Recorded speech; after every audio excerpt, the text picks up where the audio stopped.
The sound that wakes me up isn't an alarm. It's silence. Cold, thick. The kind of silence that makes you hear your own breathing and wish you couldn't. I'm 79 years old.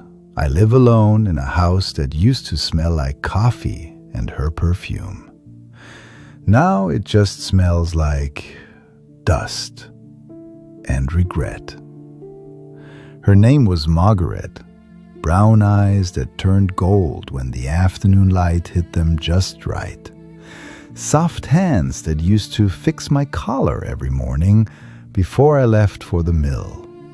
A laugh that could fill a room. And I let her walk out that door 40 years ago.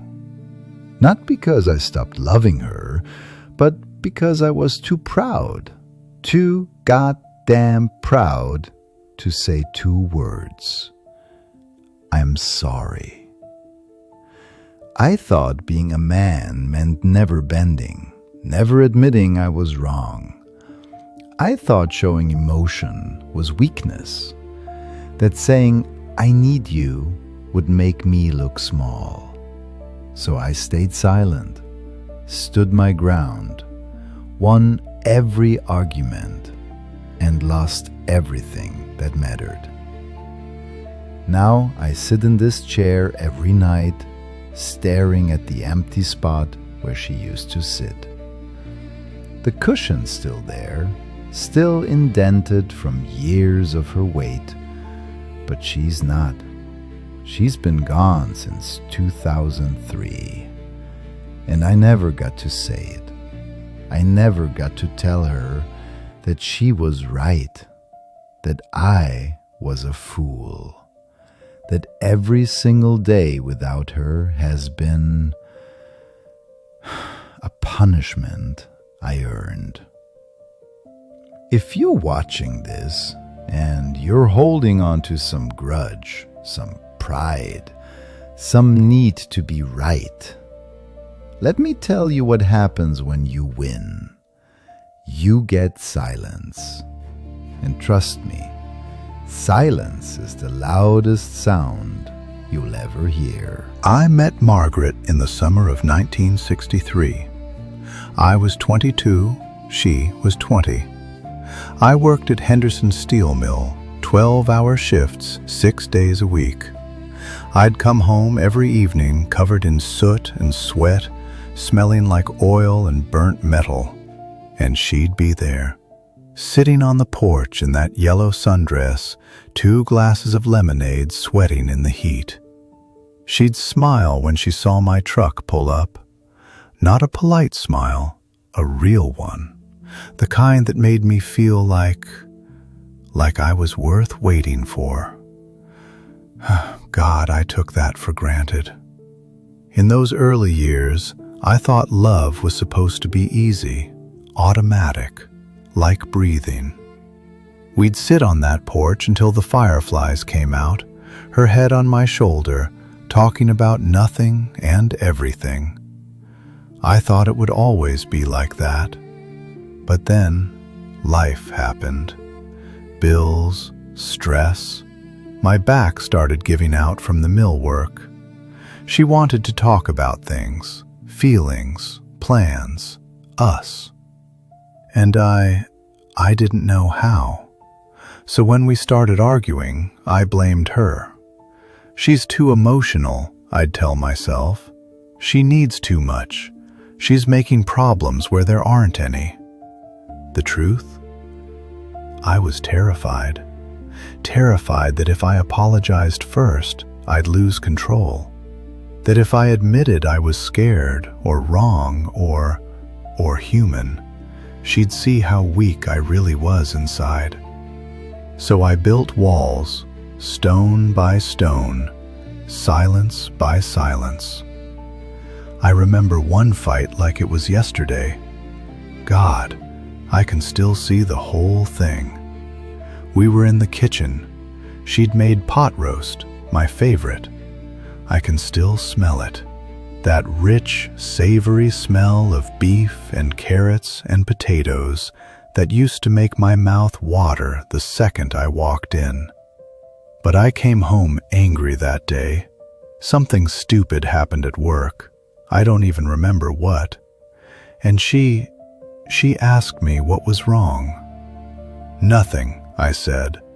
I was standing by the sink. She was at the stove, holding a fork, about to taste the gravy. "Bob, please, talk to me." I said nothing. She just stopped, set that fork down on the counter, quietly. No yelling, no slamming, just quiet. And she walked away. I heard her bedroom door close. Not a slam, a soft click. I ate that pot roast alone, at the table, cold because I waited too long.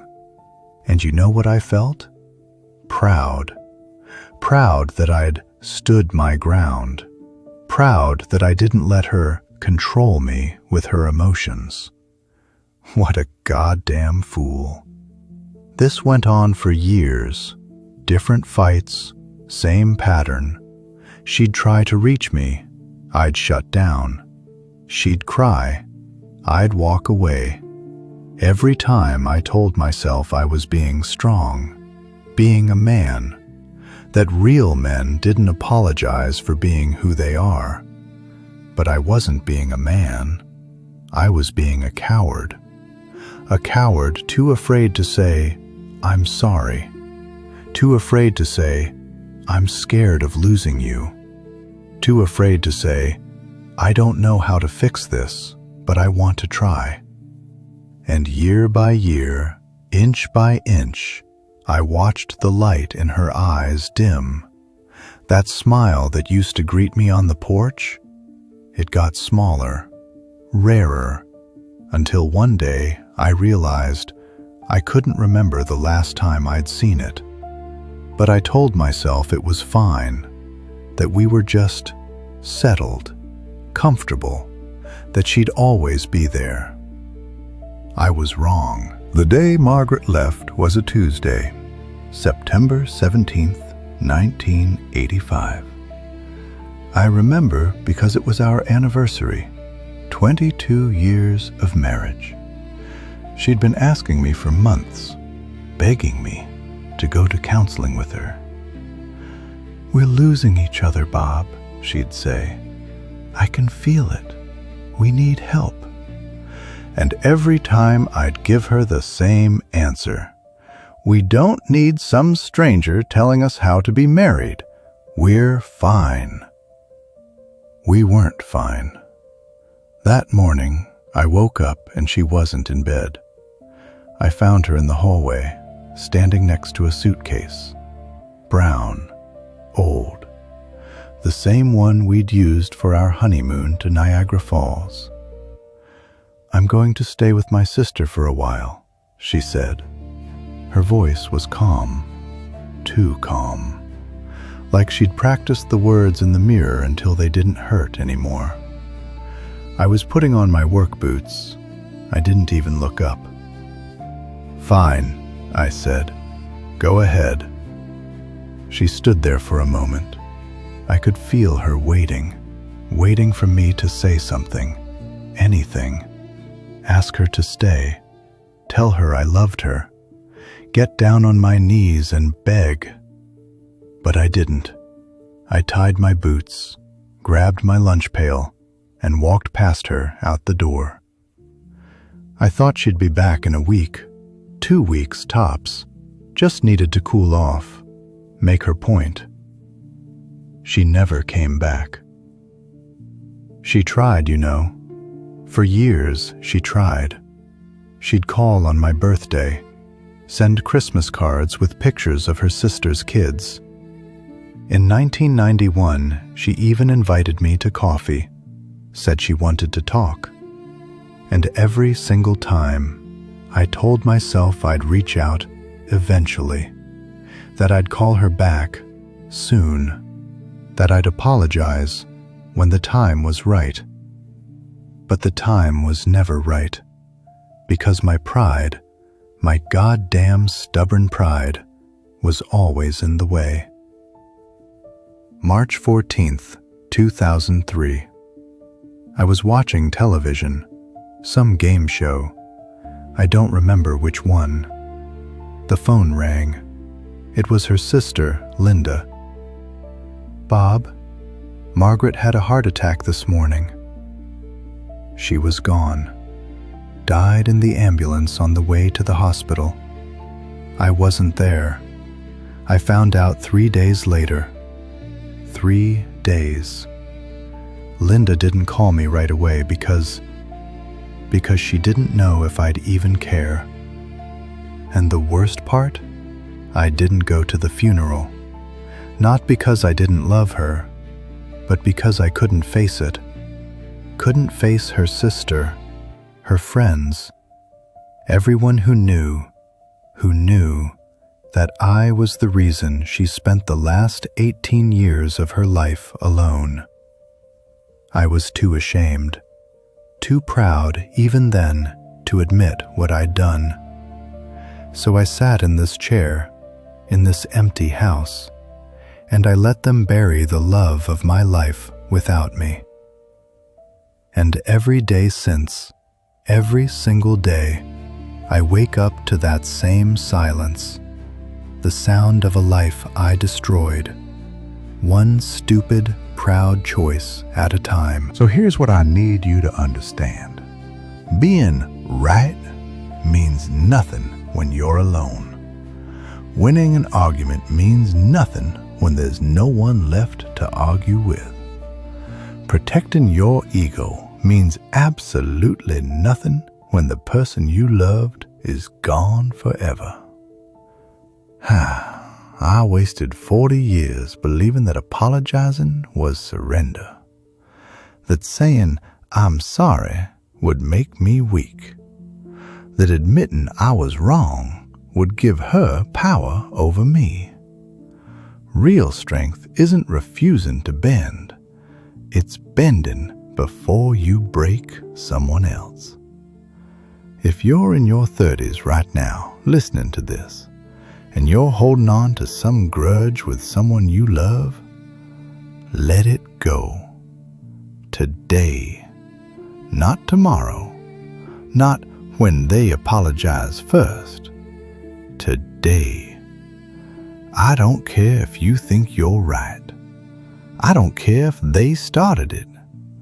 I don't care if your pride is screaming at you that you'll look weak. Call them. Text them. Show up at their door. Say the words, I'm sorry. I love you. I don't want to lose you.